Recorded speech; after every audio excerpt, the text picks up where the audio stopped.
Mob Pink short story by JameliaAlicia. The moving of carriages transcended as a young woman in her 20s walked towards a seat on the train. She sat on the train wearing a pink outfit on the underground line towards Liverpool Street. She taps her feet while she puts headphones in her ears and mutters lyrics to her favorite song. The tube was quiet, and it was not peak time. It was only 11 a.m. after rush hour, and there was an elderly lady with a guide dog sitting opposite her on the train. A man in a suit who appeared to be working a 9-to-5 job. The woman who sat on the tube, who went by the name Ade Smith.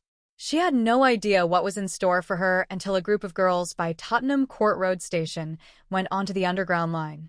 Their eyes were covered boldly in deep pink eyeshadow, and some eyes were covered in blue to complement their skin tone. Inside, the carriage was thick with silence, the kind that wasn't peaceful, but tense. People stared at their phones a little too hard. Shoulders tightened. Eyes avoided each other. Ade Smith noticed it immediately. She stood near the pole, one hand steady, her reflection flickering in the window between tunnel lights, shading into random shapes and sizes. Her pink hoodie was bright against the dull grays of the carriage, almost defiant. Years of training had sharpened her instincts. She could read a room before a word was spoken. And something was wrong. At the far end of the carriage, a group shifted, too coordinated to be random, too still to be casual. A mob, not loud or chaotic, but deliberate, controlled, watching. The air changed. One of them stepped forward, his movement subtle but enough to ripple unease through the passengers. A man nearby flinched. No one spoke. Except Ade didn't freeze. She moved. It wasn't hesitation or bravery, it was instinct. Her body reacted before her thoughts could catch up. When one of the men reached out too roughly toward a passenger, Ade stepped in, pivoting on her heel. Her leg cut through the air in a clean, controlled arc. A high kick that sent impulses of vibration across the tube and formed with urban air into spectacular movement of expression. It stopped just short of contact, but it didn't need to land. The message was clear. Precision. Power. Control.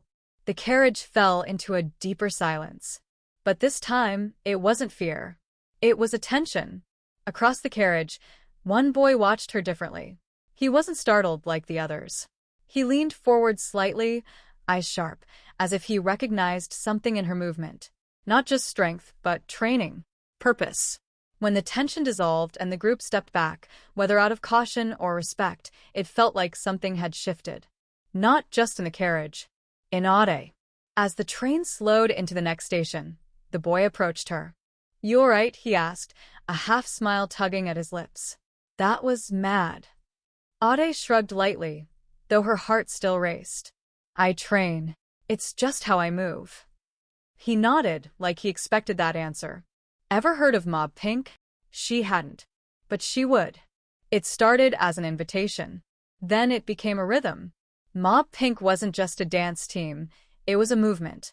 They trained in abandoned studios, under neon lights, in spaces where echoes carried every stomp, every breath, every heartbeat. Their choreography was sharp, expressive, built from real experiences, not just music. And Ade fit in immediately. Her high kick became her signature. Not just a move, but a statement. The others watched her with admiration and curiosity. She wasn't just another dancer. There was something deeper beneath her control, her discipline. It didn't stay hidden for long. One night, after practice, when laughter had softened into quiet conversation, the truth came out. "I was training before this," Ade said, sitting on the wooden floor, wiping sweat from her brow. "Not dance. Police apprenticeship. Since I was younger, the fluidity of my movement, combined with the solid foundation of military discipline. This is the reason why I do my job." The room stilled. Not in judgment, but in understanding. "That's why you move like that," someone said softly. Ade nodded. "Self-defense. Awareness. It's part of me." The boy from the train, the one who noticed her first, smiled. "Then you're exactly where you're meant to be." Mob Pink became more than a movement. It became protection, expression, unity. They danced with purpose. They defended with discipline. And through it all, Ade Smith stood at the center, not as a leader, not as a symbol, but as proof. That strength could be graceful. That power could be controlled. That one moment, one high kick on a silent train, could change everything. Because sometimes being seen isn't about standing out. It's about standing up when the world is silent.